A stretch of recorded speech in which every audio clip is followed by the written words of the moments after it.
नमस्कार साथियों, मेरा नाम है दुबे और स्वागत करता हूं आप लोगों के चंद्रा एकेडमी के इस यूट्यूब प्लेटफॉर्म पे। जैसा कि आप लोग देख पा रहे होंगे कि आज हम लोगों के डिस्कशन का टॉपिक है यूएस और ईरान के बीच जो खाड़ी में युद्ध चल रहा है पिछले 2-3 माह से। देखिए, आप लोगों को अलग-अलग प्लेटफॉर्म के माध्यम से सोशल मीडिया, न्यूज़ चैनल या फिर यूट्यूब के माध्यम से इस टॉपिक से संबंधित बहुत सारी जानकारी पहले से मिल रही होगी कि ईरान पर अमेरिका और इजराइल के संयुक्त नेतृत्व में एक सैन्य अभियान किया गया, जिसके बाद ईरान ने जवाबी कार्रवाई की अमेरिकी सैन्य ठिकानों पर, खाड़ी देश में अमेरिकी जो बंदरगाह हैं उन पर, जिसके कारण से अमेरिका और ईरान के बीच में एक भीषण युद्ध शुरू हो गया है। तो ये तो आप जान रहे हैं, लेकिन आज हमारे इस चर्चा का मुख्य कारण ये है कि इस महत्वपूर्ण टॉपिक से संबंधित जो भी चीज़ें हैं, उसका कारण, उसका वैश्विक अर्थव्यवस्था पर प्रभाव, उसका वैश्विक विश्व व्यवस्था पर प्रभाव, भारतीय अर्थव्यवस्था पर प्रभाव, भारतीय कूटनीति और भारतीय विदेश नीति के सम्मुख इस गंभीर युद्धजनक समस्या ने जो नई चुनौतियां पैदा की हैं, उसके संबंध में साथ ही साथ भारत इन आर्थिक और विदेश नीति संबंधी चुनौतियों से निपटने के लिए क्या कर रहा है, क्या आगे की राह क्या हो सकती है, जिससे भारत अपनी अर्थव्यवस्था और अपने विदेश नीति की जो महत्ता है उसको बरकरार रख सके, अपने राष्ट्रीय हितों को साध सके। तो हम आज ये कोशिश करेंगे कि अमेरिका और ईरान के बीच में जो ये युद्ध चल रहा है, उस विषय पर, उसके कारण से लेके परिणाम तक सारे बिंदुओं पर एक व्यवस्थित तरीके से, क्रमबद्ध तरीके से बात कर लें, ताकि आपको किसी भी परीक्षा में जब ये आपसे पूछा जाए तब आप उसको व्यवस्थित तरीके से वहाँ पर आंसर देने में सक्षम हो सके। साथ ही साथ इस विषय को लेकर आपकी अवधारणात्मक समझ भी बेहतर हो सके, इसकी हम कोशिश करेंगे। तो सबसे पहले हम लोग देखते हैं कि इस जो युद्ध चल रहा है अमेरिका और ईरान के बीच में, तो हम लोग उसके पहले सबसे पहले समझने की कोशिश करेंगे कि अभी हाल-फिलहाल में ऐसी कौन-सी घटनाएँ हुई हैं जिसने युद्ध को प्रेरित किया है। फिर उसके कारणों पर हम समग्रता के साथ चर्चा करेंगे, फिर उसके वैश्विक प्रभाव देखेंगे, फिर हम लोग उसके भारत पर पड़ने वाले प्रभाव देखेंगे। भारत पर प्रभाव को हम 2 टॉपिक में देखेंगे। एक पर भारत में पड़ने वाले आर्थिक प्रभाव और दूसरा है भारत की विदेश नीति के सम्मुख जो चुनौतियाँ पैदा हो रही हैं, विदेश नीति की चुनौतियाँ। देखिए, आर्थिक प्रभाव हम लोग फिलहाल इतना जानते हैं कि भारत में एक ऊर्जा संकट एलपीजी क्राइसिस पैदा हो गया है। हम लोग आगे आर्थिक प्रभाव पर डिटेल में चर्चा करेंगे। भारत के द्वारा किए गए उपायों पर हम बात करेंगे कि आखिर भारत इन चुनौतियों से निपटने के लिए कौन-कौन से कदम उठा रहा है, उसको हम देखने की कोशिश करें। तो चलिए ज़्यादा पृष्ठभूमि नहीं बनाते हैं, वीडियो ज़्यादा लंबा हो जाएगा, सीधा शुरुआत करते हैं। अभी हालिया घटनाक्रम देखते हैं। सबसे पहले क्या हुआ, 28 फरवरी को अमेरिका और इजराइल के नेतृत्व में ईरान पर एक संयुक्त अभियान किया जाता है और उस अभियान को अमेरिका और इजराइल ने अलग-अलग नाम दिया। अमेरिका ने उसे कहा operation epic fury. Epic fury का मतलब प्रचंड क्रोध। मतलब अमेरिका अपना प्रचंड क्रोध दिखा रहा है ईरान पर। अभी हाल-फिलहाल में कुछ दिनों पहले की बात है, डोनाल्ड ट्रंप जो कि अमेरिका के राष्ट्रपति हैं, उनका एक बयान भी आया था। उन्होंने कहा कि हम ईरान को इस कदर नुकसान पहुँचाएँगे या ईरान पर इस स्तर का आक्रमण करने वाले हैं कि ईरान वापस पाषाण युग में चला जाएगा, स्टोन एज में लेकर चले जाएँगे। जहाँ पर कोई वृद्धि नहीं, कोई विकास नहीं, कोई ढांचागत विकास नहीं, मतलब कि उस अराजकता के दौर में ईरान को ले जाएँगे, इस स्तर पर हमले की बात डोनाल्ड ट्रंप कर रहे हैं। इसीलिए शायद उन्होंने सबसे पहले अपने ऑपरेशन का नाम रखा था एपिक फ्यूरी, प्रचंड क्रोध। फिर ऑपरेशन रोरिंग लॉयन, ये इजराइल ने नाम दिया अपने अभियान को। अब जब ऑपरेशन एपिक फ्यूरी और ऑपरेशन रोरिंग लॉयन के तहत अमेरिका ने और इजराइल ने ईरान पर संयुक्त अभियान किया, तो उसकी जवाबी कार्रवाई में अमेरिका और इजराइल पर जो युद्ध ईरान ने छेड़ा, उसको ईरान ने नाम दिया operation true promise. Operation true promise के तहत वो इस सैन्य अभियान का प्रतिशोध ले रहा है। ये यहाँ तक हम लोग देखते हैं। अब हम लोग सीधे कारण पे आते हैं, ठीक है। जब ऑपरेशन एपिक फ्यूरी के तहत अमेरिका का ईरान पर हमला होता है, तब ईरान के जो तत्कालिक जो सुप्रीम लीडर थे, वो मारे जाते हैं। इनका नाम है अयतुल्लाह अली खोमेनी। इनकी मृत्यु हो जाती है इस अभियान में। देखिए, ईरान के सुप्रीम लीडर कौन है, तो हम लोग देखते हैं ईरान राष्ट्रपति हैं, प्रधानमंत्री हैं। सुप्रीम लीडर जैसा पद हमारे देश में तो नहीं है। हम लोग आगे सुप्रीम लीडर पद क्या होता है ये भी देखेंगे और इसके ताकत क्या है ये भी देखेंगे। जब ईरान के supreme leader Ayatollah Ali Khomeini मारे जाते हैं, तब फिर उनके बेटे अयतुल्ला मोज्तबा खौमनई को ईरान का नया सुप्रीम लीडर बनाया जाता है। तो वर्तमान में सुप्रीम लीडर ये हैं और वर्तमान में अमेरिका के खिलाफ ईरान जो सैन्य रणनीति अपना रहा है उसके कर्ता धर्ता, उसके क्रियान्वयनकर्ता और उसके निर्माणकर्ता ये व्यक्ति हैं मोज्तबा खौमनई। ये है कुछ हालिया घटनाक्रम। अब हम लोग सीधे आते हैं कि कारण पे। देखिए, कोई भी युद्ध अचानक से प्रारंभ नहीं होता है। वर्तमान में जो घटनाक्रम हो रहा है उसके बीच कहीं न कहीं अतीत में ही निहित होते हैं, क्योंकि वर्तमान का जन्म अतीत के गर्भ से ही हुआ है। तो देखिए, हम लोग सबसे पहले चले जाते हैं कि अमेरिका और इजराइल के बीच में ये तनाव कब से शुरू हुआ या इसके बीच कहाँ निहित है। 1979 का समय, जब ईरान में इस्लामिक क्रांति होती है। हम बहुत ज़्यादा डिटेल में नहीं जाएंगे इस्लामिक क्रांति पे, क्योंकि अभी विश्व इतिहास का अलग से टॉपिक है ये। तो इस्लामिक क्रांति दरअसल थी क्या? देखिए, 1979 से पहले ईरान में रजा पहलवी के नेतृत्व में एक सरकार थी। वह ईरान के शाह थे, लेकिन वह सरकार थी पश्चिमी राष्ट्रों के द्वारा समर्थित, और वह सरकार पश्चिमी मूल्यों को प्रोत्साहित कर रही थी, जैसे कि आधुनिक शिक्षा, महिलाओं को मताधिकार, पश्चिमी लोकतांत्रिक संस्थाओं का विकास, इस तरह के मूल्यों को प्रोत्साहित कर रही थी। लेकिन शासन प्रशासन में चरम स्तर पर भ्रष्टाचार था, जिसके कारण से एक जन विद्रोह शुरू हुआ। इस विद्रोह का नेतृत्व किया वहां के जो रूढ़िवादी संगठन थे, उनका नेतृत्वकर्ता अयतुल्ला रुहल्ला खोमेनी। जो अभी हम लोग देखे हैं अयतुल्ला अली खोमेनी, ये उनके फादर हैं। तो इनके नेतृत्व में ईरान में एक सत्ता परिवर्तन होता है। शाह को सत्ता से बेदखल कर दिया जाता है और ईरान को एक इस्लामिक गणतंत्र के रूप में स्थापित किया जाता है। इस्लामिक गणतंत्र जिस रूप में हम आज ईरान को देखते हैं कि रूढ़िवादी शासन, यहाँ पे शरीयत का नियम लागू होगा, महिलाओं के लिए शिक्षा नहीं होगा, महिलाओं को सार्वजनिक जीवन में कोई स्वतंत्रता प्राप्त नहीं होगी, इस शासन प्रणाली वाले ईरान की स्थापना होती है। ईरान को एक इस्लामिक गणतंत्र बनाया जाता है। ये है इस्लामिक क्रांति, जिसकी वजह से इस इस्लामिक गणतंत्र के रूप में स्थापना की वजह से अमेरिका के साथ इसका एक वैचारिक संघर्ष शुरू होता है। क्यों? क्योंकि अमेरिका दुनिया भर में स्वयं को उदारवाद, मानवाधिकार और लोकतंत्र का पैरोकार बताता है। और ईरान ने एक थियोक्रेटिक राज्य की स्थापना की, धर्मतंत्री राज्य की स्थापना, जिसको हम लोग थियोक्रेसी कहते हैं। एक होता है डेमोक्रेसी, जनतंत्र, एक होता है थियोक्रेसी, धर्मतंत्री राज्य, जहां पर कि धार्मिक प्रमुख ही आपका राज्य का भी प्रमुख होगा। जैसे कि यहाँ का धार्मिक प्रमुख अयतुल्ला रुहल्ला खोमेनी वहां के बन गए सुप्रीम लीडर। सुप्रीम लीडर अब क्या है? सुप्रीम लीडर के नए पद की सृजन किया गया। सुप्रीम लीडर मतलब कि वहां के राष्ट्रपति और प्रधानमंत्री से भी ज्यादा ताकतवर, जिसके पास सैन्य संबंधी पावर और न्याय संबंधी ताकत सभी है इस व्यक्ति के पास। ये न्यायालय के निर्णय को भी बदल सकता है। ईरान में सुप्रीम लीडर से अधिक ताकतवर कोई भी पद नहीं होता है। ये है सुप्रीम लीडर।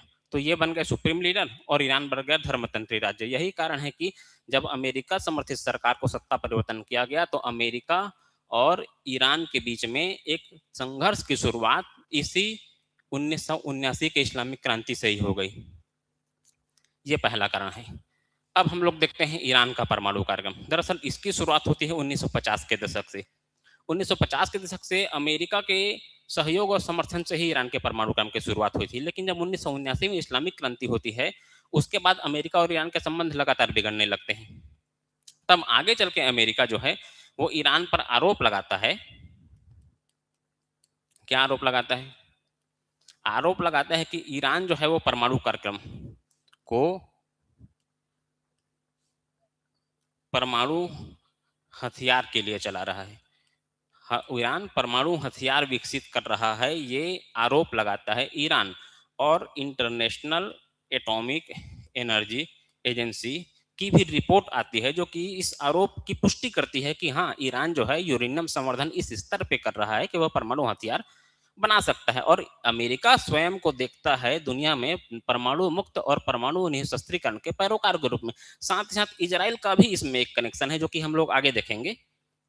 अब इसीलिए अमेरिका यह चाहता था कि ईरान परमाणु हथियार न बनाए। तो आगे इसके बीच में वार्ताएं होती हैं, अमेरिका और ईरान के बीच में वार्ताएं होती हैं, जिसका परिणाम हम लोगों को देखने को मिलता है 2015 में बराक ओबामा के समय। 2015 में एक समझौता होता है ईरान और 5 यूनाइटेड नेशन सिक्योरिटी काउंसिल को जो 5 मेंबर हैं उनके बीच में, साथ ही साथ जर्मनी भी इसमें साथ में आता है, जिसके कारण से इस समझौते को हम लोग कहते हैं P5+1 समझौता। ये हुआ 2015 में। ठीक है। इस समझौते के तहत यह कहा गया कि ईरान जो है अपने यूरेनियम संवर्धन को 3.68% तक सीमित रखेगा। अच्छा, परमाणु हथियार बनाने के लिए यूरेनियम संवर्धन कितना परसेंट किया जाना जरूरी है? 90%। लेकिन ईरान को इस समझौते के माध्यम से कहाँ सीमित किया गया? 3.68% तक, ताकि वह परमाणु हथियार न बना सके। दूसरा क्या कहा गया कि जो ईरान है वह अपने जो भी परमाणु संसाधन है उसका 98% जो है वो नष्ट कर देगा। ठीक है। बदले में अमेरिका उसे क्या देगा? बदले में अमेरिका ने कहा कि जो हमने आर्थिक प्रतिबंध ईरान पर लगाए हुए हैं उन आर्थिक प्रतिबंधों में हम छूट देंगे, ताकि आप जो अपना तेल है वो विश्व बाजार में बेच सकें और बेच के अपने आर्थिक पुनरुद्धार कार्यक्रम को निरंतर जारी कर सकें। तो इसलिए समझौता हो गया। लेकिन होता क्या है, अब आते हैं 2016 में ट्रंप की सरकार, जो कि 2018 में इस समझौते को रद्द कर देते हैं। रद्द क्यों कर देते हैं? क्योंकि उनको लगता है कि ये समझौता इतना कमजोर है कि वह ईरान को परमाणु हथियार बनाने से रोकने में विफल रहा है। इसीलिए अमेरिका 2018 में ट्रंप के नेतृत्व में इस समझौते को रद्द कर देते हैं। अब चूंकि यह समझौता रद्द हो गया, ईरान इसीलिए स्वतंत्र हो गया परमाणु हथियार बनाने के लिए। फिर आगे चलकर अभी क्या होता है, अक्टूबर 2025 में यह समझौता पूरी तरह से समाप्त हो गया। अब चूंकि ये समझौता पूरी तरह से समाप्त हो गया, इसलिए अब ईरान पर कोई भी इस तरह का समझौता आरोपित नहीं होता है जो कि ईरान को परमाणु हथियार बनाने से रोक सके, जो कि उसे यूरेनियम संवर्धित करने से नियंत्रित कर सके। तो ये तो हो गया परमाणु प्रोग्राम का मसला। यही कारण है कि ईरान के परमाणु कार्यक्रम को लेके अमेरिका, इजराइल और ईरान के बीच में लगातार तनाव बढ़ते ही गया। साथ ही साथ ईरान का एक बैलिस्टिक मिसाइल प्रोग्राम भी है। ईरान कहता है कि हमारी राष्ट्रीय सुरक्षा के लिए, राष्ट्रीय संप्रभुता के लिए हमारा बैलिस्टिक मिसाइल प्रोग्राम अति अनिवार्य है, जो कि उनका स्वतंत्रता और संप्रभुता का अधिकार भी है। लेकिन अमेरिका का यह मानना है कि ईरान का जो बैलिस्टिक मिसाइल प्रोग्राम है वो इजराइल के अस्तित्व के लिए खतरा है, और इजराइल और अमेरिका के विशेष रणनीतिक संबंध है, जिसकी वजह से ईरान के बैलिस्टिक मिसाइल प्रोग्राम को अमेरिका अपने हितों के विरुद्ध में देखता है और चाहता है कि ईरान अपने बैलिस्टिक मिसाइल प्रोग्राम को बंद कर दे। लेकिन ईरान इस विषय पर चर्चा भी नहीं चाहता है। ईरान नहीं चाहता है कि इस विषय पर चर्चा हो, क्योंकि वह इसे अपनी संप्रभुता और राष्ट्रीय सुरक्षा के लिए अति अनिवार्य मानता है। अब हम लोग सबसे महत्वपूर्ण विषय पर देखते हैं, जो है इजराइल की सुरक्षा का मुद्दा। देखिए, इजराइल जो है वो एक यहूदी राष्ट्र है और उसका निर्माण फिलिस्तीन की भूमि पर हुआ है, ऐसा ईरान का मानना है। ईरान का कहना है कि ये जो भूमि है वो फिलिस्तीनियों की भूमि है, जिसको इजराइलों ने, यहूदियों ने हड़प कर अपने देश का निर्माण किया है। इसीलिए ईरान इजराइल के अस्तित्व को ही नकारता है। वह नहीं मानता है कि इजराइल जैसा कोई राष्ट्र है। उसका कहना है कि ये जो भूमि है वो फिलिस्तीनियों की हड़पी हुई भूमि है। इसीलिए ईरान सदैव से एक विचार पर केंद्रित रहा है कि इस इजराइल के अस्तित्व को मिटा देने की रणनीति परिणाम काम करता रहा है, जिसके कारण से इजराइल जो है स्वयं सदैव से ही अपनी सुरक्षा के प्रति आशंकित रहता है, क्योंकि ईरान परमाणु हथियार भी विकसित कर रहा है और वो इजराइल के अस्तित्व को मानता नहीं है, जिसके कारण से इजराइल को सदैव अपने अस्तित्व के लिए डर लगा रहता है। साथ ही साथ ईरान का प्रॉक्सी वार। प्रॉक्सी वार में क्या है आपको बताता हूँ। छद्म युद्ध, ये मैप देखिए आप लोग, थोड़ा छोटा है। ये जो है ईरान, ठीक, ये है ईरान और ये है इजराइल। ईरान क्या करता है, इजराइल के उत्तर में जो स्थित देश है सीरिया, उस सीरिया में एक संगठन है, सिया संगठन, जिसका नाम है हिजबुल्ला। ठीक है, लेबनान में वह हिजबुल्ला संगठन को वित्तीय और सैन्य मदद देता है। फिर यमन में हूती विद्रोहियों को वह सैन्य मदद प्रदान करता है और आर्थिक मदद प्रदान करता है। साथ ही साथ जो फिलिस्तीन में जो हमास नामक जो आतंकी संगठन है, उस संगठन को भी ईरान वित्तीय रूप से और सैन्य मिलिट्री टेक्नोलॉजी प्रदान करके उसको सशक्त करता है, ताकि ये जो हिजबुल्ला है और जो हमास है वो अप्रत्यक्ष रूप से इजराइल के खिलाफ एक जंग कर सकें। और इजराइल को नुकसान पहुंचा सके। तो ये जो प्रॉक्सी वार, छद्म युद्ध जो छेड़ रखा है ईरान ने इजराइल के खिलाफ, जिसके कारण से इजराइल और ईरान के जो संबंध हैं वो लगातार तनावपूर्ण रहे हैं। और चूंकि इजराइल और अमेरिका रणनीतिक भागीदार हैं, और साथ ही साथ इजराइल का जो यहूदी कम्युनिटी है उनका भी यूएसए की इकोनॉमी में एक बहुत बड़ा निर्णायक योगदान है, जिसकी वजह से यूएसए इजराइल की मदद करता है। यही कारण है कि अमेरिका और इजराइल का तनाव ईरान के साथ लगातार बढ़ते ही गया। साथ ही साथ एक अन्य कारण भी है, जैसे कि मैंने पहले आपको बताया था कि ईरान के परमाणु कार्यक्रम से लगातार नाराज चल रहा जो अमेरिका है, उसने ईरान पर आर्थिक प्रतिबंध लगा रखे हैं कि ईरान अपना तेल कहीं नहीं बेच सकता है। तेल निर्यात पर प्रतिबंध, साथ ही साथ उन अन्य देशों पर भी प्रतिबंध लगाने की बात करता है जो कि ईरान से व्यापार करते हैं।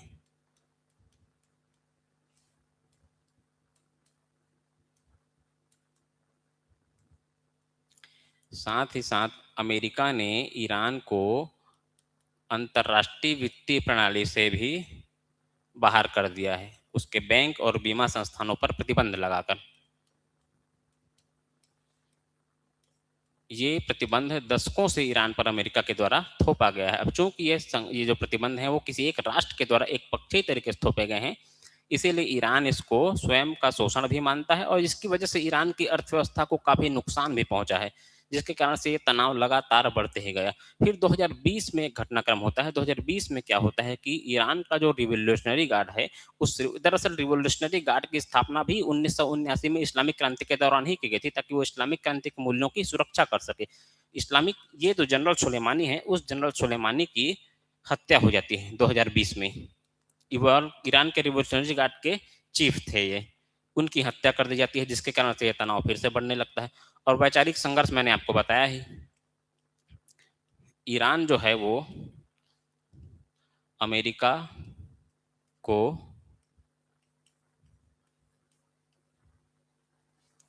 ये एक धर्मतंत्री राज्य है और ये स्वयं को लोकतंत्र के पैरोकार के रूप में देखता है, जिसके वजह से इनके मध्य वैचारिक संघर्ष है।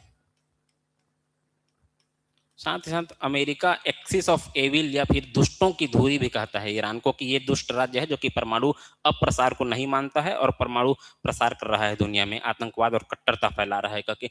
तो ये सब कारण है जिसकी वजह से लंबे समय से अमेरिका, इजराइल और ईरान के बीच में तनाव बना हुआ है, जिसकी परिणति हम लोगों को युद्ध के रूप में हाल फिलहाल में देखने को मिली है। अब देखिए हम लोग इसके प्रभाव पर चर्चा करते हैं। सबसे पहला देखिए ऊर्जा संकट, जो कि अभी हम लोग देख रहे हैं दुनिया भर में। ऊर्जा संकट की वजह क्या है, ये आप लोग देख पा रहे होंगे। ईरान, ये है यूएई, ये है ओमान, और ये जो है पर्सियन गल्फ, फारस की खाड़ी, और ये है गल्फ ऑफ ओमान। और ये जो आपको चोक पॉइंट दिखाया जा रहा है, स्ट्रेट, स्ट्रेट होता है एक ऐसा संकरा समुद्री जल क्षेत्र जो कि दो विशाल जल राशियों को आपस में जोड़ता है और दो विशाल स्थल राशियों को आपस में अलग करता है। तो ये है स्ट्रेट ऑफ हॉर्मुज। दरअसल ये दुनिया का सबसे महत्वपूर्ण चौक पॉइंट है आर्थिक और रणनीतिक लिहाज से। अब चूंकि ईरान को यहाँ पर भौगोलिक निकटता प्राप्त हुई है, भौगोलिक रूप से ईरान के पास में है, इसीलिए ईरान को यहाँ पर रणनीतिक बढ़त मिली हुई है। ईरान जब चाहे, ईरान का एक बंदरगाह है यहाँ पे, इसको कहते हैं बंदर अब्बास। इस बंदर अब्बास के माध्यम से ईरान इस स्ट्रेट ऑफ हॉर्मुज को कभी भी ब्लॉक कर सकता है, जिसके कारण से जो खाड़ी देश से और फारस की खाड़ी से जो तेल है, जो गैस है, वो इस स्ट्रेट ऑफ हॉर्मुज से होकर ये गल्फ ऑफ ओमान से होते हुए जो हिंद महासागर की ओर आता है। इस नक्शे में और समझाता हूँ मैं आप लोगों को। यहाँ पर से स्ट्रेट ऑफ हॉर्मुज से गल्फ की खाड़ी से होते हुए ये स्ट्रेट ऑफ हॉर्मुज से होते हुए ये जो हिंद महासागर में, ये भारत को तेल, और ये मलक्का स्टेट से होते हुए चीन, जापान, और ये शेष विश्व को। ये स्ट्रेट ऑफ हॉर्मुज की ये महत्ता है कि दुनिया भर में तेल की आपूर्ति के लिए महत्वपूर्ण चौक पॉइंट है। अब ईरान ने इसको ब्लॉक कर दिया है। दुनिया भर का जो 20% कच्चा तेल है वो यहाँ से गुजरता है, 30% एलएनजी यहाँ से गुजरता है। साथ ही साथ इसकी चौड़ाई कितनी है? केवल 33 किलोमीटर। उसमें भी केवल 10 किलोमीटर ही ऐसा है जो कि परिवहन के योग्य है। अब देखिए, ईरान जब इस पर प्रतिबंध लगा दिया है तो यहाँ से तेल और एलएनजी का निर्यात पूरी दुनिया में बंद हो गया, जिसके कारण से क्या पैदा होगा? ऊर्जा संकट। अब देखिए, ऊर्जा संकट पैदा हो रहा है, ऊर्जा की आपूर्ति नहीं हो रही, जिसके कारण से सप्लाई चेन बाधित होगा। अब ऊर्जा संकट क्यों गहरा होता जा रहा है? और क्योंकि पहले ही अमेरिका ने वेनेजुएला पर प्रतिबंध लगा रखा है कि वेनेजुएला का तेल दुनिया नहीं खरीदेगा। फिर रूस यूक्रेन युद्ध की वजह से अमेरिका जो है रूस तेल पर भी प्रतिबंध लगा रखा है। अब खाड़ी देश से भी ईरान वार की वजह से तेल आपूर्ति बंद हो गई। तो फिर एक दुनिया भर में हमको एक गंभीर ऊर्जा संकट का सामना करना पड़ रहा है, जिसके कारण से कच्चे तेल की कीमतों में वृद्धि भी देखने को मिल रही है। देखिए, युद्ध से पहले कच्चे तेल की कीमत थी $70 प्रति बैरल, अब इसकी कीमत है 110 से $120 प्रति बैरल, लगभग 2 गुना, जिसके कारण से महंगा होते जा रहा है कच्चा तेल। अब कच्चा तेल महंगा होगा तो क्या होगा? कच्चा तेल महंगा होगा तो इसका प्रभाव क्या पड़ेगा? परिवहन महंगा होगा। परिवहन महंगा होगा तो लॉजिस्टिक लागत बढ़ेगी। लॉजिस्टिक लागत बढ़ेगा तो उत्पादन की लागत बढ़ेगी। उत्पादन की लागत बढ़ेगी तो लाभदायकता कम होगी। इससे अंततः क्या होगा? ग्रोथ रेट गिरेगा। तो वैश्विक आर्थिक मंदी का एक संकट ऊर्जा संकट ने पैदा कर दिया है दुनिया के सामने। ठीक है। अब देखिए, चूंकि ईरान पर यह संकट आया है, इसीलिए ईरान जो है वो प्रॉक्सी वार को और अधिक प्रोत्साहित कर रहा है। जो हमने अभी प्रॉक्सी वार की बात की कि इजराइल के खिलाफ जो यमन में हूतियों को और हमास में जो हम ये फिलिस्तीन में हमास को और लेबनान में हिजबुल्ला को जो सैन्य मदद देकर ईरान जो इजराइल के खिलाफ एक छद्म युद्ध छेड़ रखा है, उस छद्म युद्ध को ईरान और अधिक प्रोत्साहित कर रहा है, जिसकी वजह से क्षेत्रीय अस्थिरता बढ़ रहते जा रही है। क्षेत्र में कट्टरता और आतंकवाद में भी वृद्धि देखने को मिल रही है। इसके कारण से क्षेत्रीय अस्थिरता पैदा हो रही है। साथ साथ एक मानवीय संकट भी है, क्योंकि युद्ध सदैव मानवीय और पर्यावरणीय संकट लेकर आता ही है। स्वास्थ्य संकट है, जरूरी खाद्य सामग्रियों की एक कमी होती जा रही है। इसके अतिरिक्त वैश्विक अवस्था पर जो कुछ दूरगामी परिणाम भी हमको देखने को मिलेंगे। पहला देखिए, यहाँ पर एक है परमाणु अप्रसार की अवधारणा को जोड़। देखिए, हम वर्तमान में एक ऐसे विश्व की कल्पना करते हैं जो कि परमाणु मुक्त हो, क्योंकि हमने हिरोशिमा की विभीषिका भी देखी है। इसीलिए दुनिया चाहती है, दुनिया के विचारकों का यह कहना है कि परमाणु अप्रसार हो, परमाणु हथियारों को अब और अधिक विकसित ना किया जाए। लेकिन वर्तमान जो परिदृश्य है अमेरिका और ईरान के बीच में जो युद्ध चल रहा है, जिसकी वजह से अब हमने जैसा कि अभी बात किया, P5+1 एग्रीमेंट समाप्त हो चुका है और ईरान पर अब किसी प्रकार का कोई भी परमाणु हथियार बनाने से रोकने के लिए कोई नियंत्रण नहीं है, जिसकी वजह से ईरान लगातार अपने यूरेनियम का संवर्धन करते जा रहा है। अब यूरेनियम संवर्धन करते हुए ईरान वर्तमान में 60% तक यूरेनियम को संवर्धित कर चुका है। और परमाणु हथियार बनाने के लिए कितना परसेंट यूरेनियम संवर्धन चाहिए? 90%। मतलब कि ईरान अब परमाणु हथियार बनाने के करीब है, जो कि खाड़ी न केवल इजराइल बल्कि पूरे विश्व की शांति के लिए एक नई चुनौती है। तो परमाणु अप्रसार की जो अवधारणा है उसको चुनौती मिल रही है इस युद्ध की वजह से। साथ ही साथ दूसरे देश भी अब परमाणु हथियार बनाने के लिए उत्साहित होंगे। इसके ये दूरगामी भयानक परिणाम देखने को मिल सकते हैं। नवीन भू राजनीतिक ध्रुवियों का निर्माण, यह क्या है? दरअसल चीन, ये पहले से ही अमेरिका के विरुद्ध है। रूस, अब चीन और रूस क्या कर रहे हैं? दोनों मिलकर अमेरिका के खिलाफ ईरान को समर्थन दे रहे हैं, जिसके कारण से एक नई धुरी का निर्माण हो रहा है। एक रूस, ईरान और चीन, ये अमेरिका के खिलाफ लामबंदी कर रहे हैं। अब ये दुनिया भर में गुटबाजी और सैन्य गठबंधन तैयार हो रहे हैं इस युद्ध की वजह से। साथ ही साथ जो अमेरिकी एक ध्रुवीयता है कि अमेरिका ही द्वितीय विश्व युद्ध के बाद विश्व का बॉस या विश्व का दादा जिसको कहते हैं, कि सब माइट इज राइट, शक्ति की राजनीति जो कर रहा है, उस एक ध्रुवीयता को चुनौती मिल रही है इस नवीन गठबंधनों के विकास से। डी डॉलराइजेशन, दरअसल डॉलर डॉलर को दुनिया भर में अंतर्राष्ट्रीय मुद्रा और अंतर्राष्ट्रीय व्यापार के साधन के रूप में देखा जाता है। लेकिन इस युद्ध से जब ईरान पर आर्थिक प्रतिबंध लगे हुए हैं, तो और डॉलर को चूंकि अमेरिका एक हथियार के रूप में उपयोग करके दूसरे अन्य देशों पर आर्थिक प्रतिबंध लगाता है, तो इसको हतोत्साहित करने के लिए दुनिया के देशों ने क्या किया कि अब डॉलर को उपयोग या तो नहीं करेंगे या तो इसका उपयोग कम कर देंगे। तो अंतर्राष्ट्रीय व्यापार में किसका उपयोग करेंगे? या तो युआन चीनी मुद्रा या तो फिर क्षेत्रीय मुद्रा में व्यापार होगा, जैसे कि भारत और रूस के बीच व्यापार रूबल में,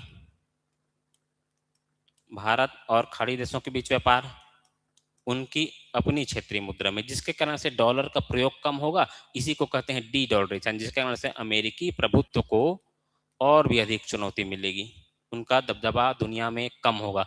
निःशस्त्रीकरण की अवधारणा को चोट पहुंचेगी, क्योंकि अब सैन्य होड़ बढ़ेगा दुनिया भर में, युद्ध की आशंका क्योंकि और ज्यादा प्रबल होती जा रही है, सैन्य खर्च में वृद्धि होगी, हथियारों की होड़ बढ़ेगी, तो जो कल्याणकारी खर्च है शिक्षा पर, स्वास्थ्य पे, वो भी कम होते जाएगा।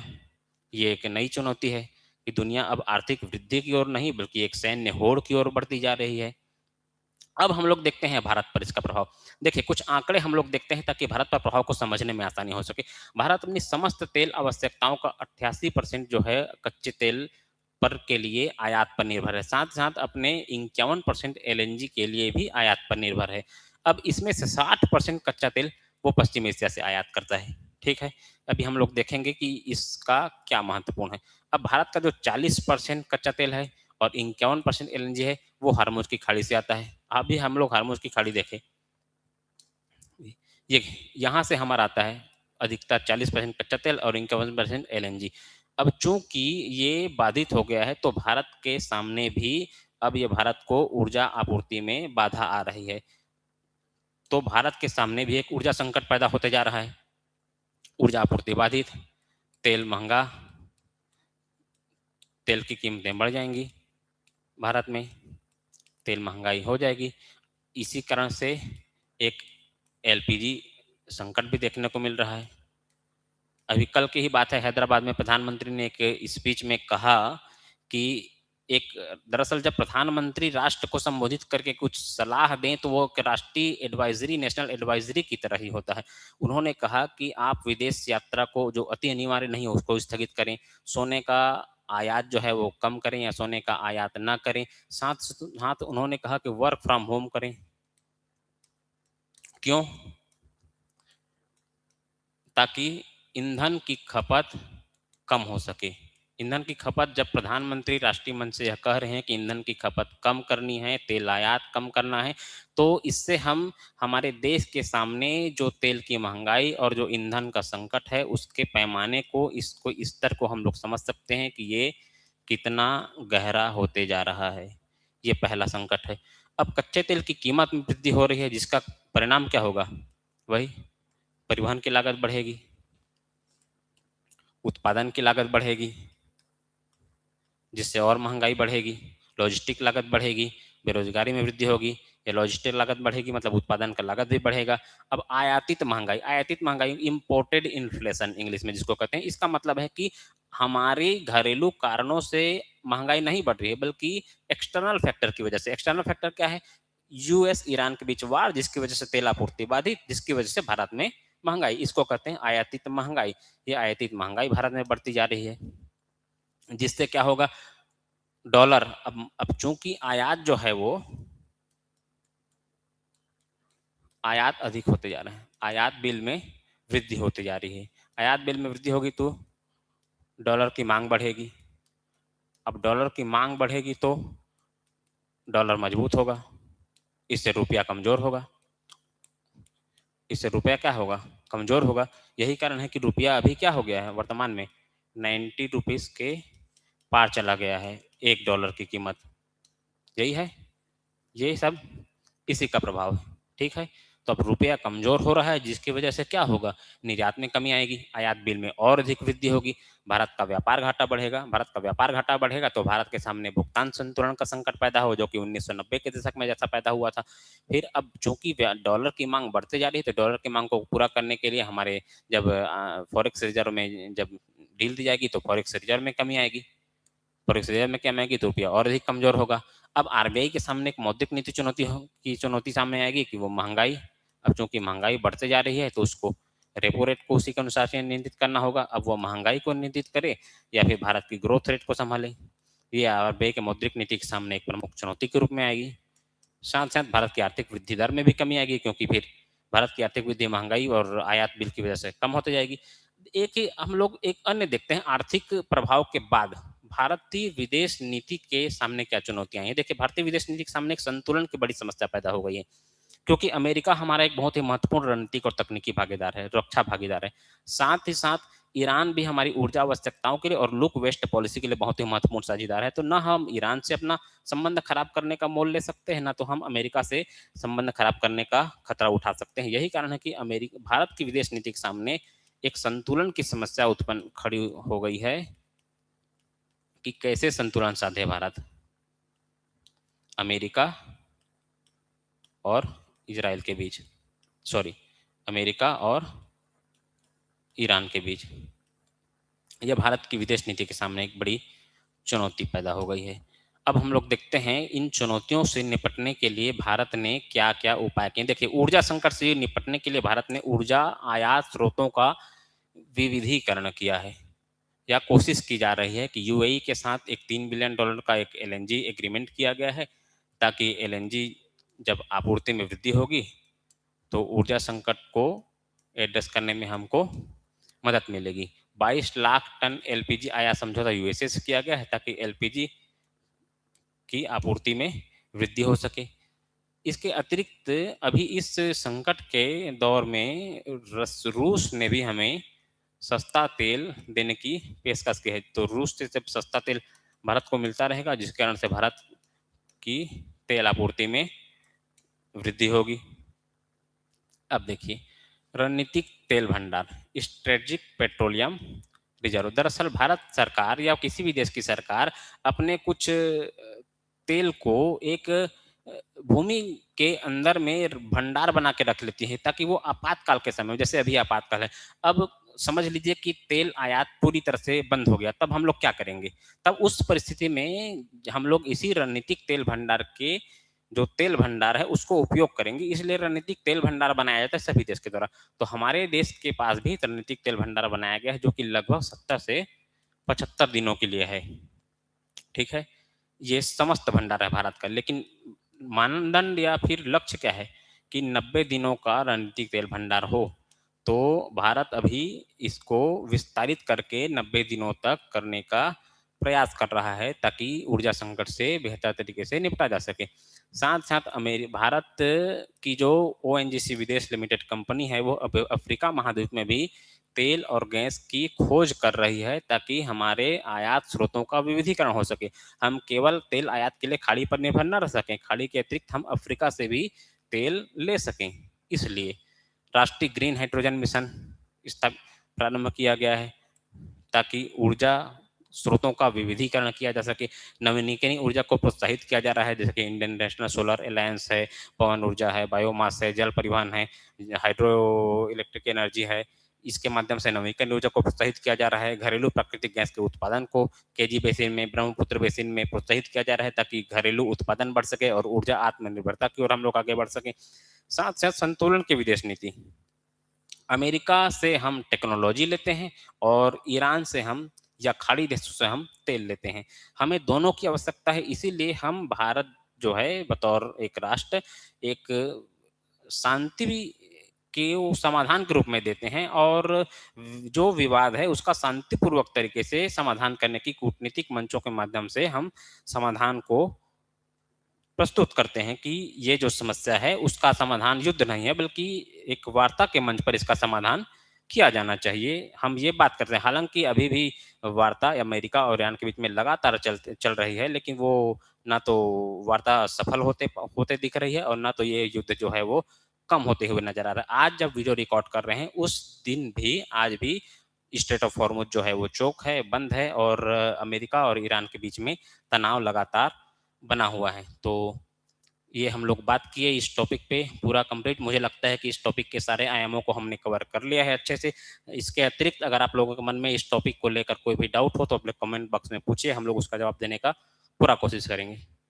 ठीक है, तो आज के लिए इतना ही। अगले दिन हम लोग फिर से जब एक नया वीडियो लेकर आएंगे तब हम लोग बात करेंगे ऊर्जा संकट पे, विशेष रूप से ऊर्जा संकट के टॉपिक पर ही बात करेंगे कि कैसे इसने भारत के सामने एक संकट पैदा किया है और इसके संभावित समाधान क्या हो सकते हैं। ठीक है, तो आज के लिए धन्यवाद।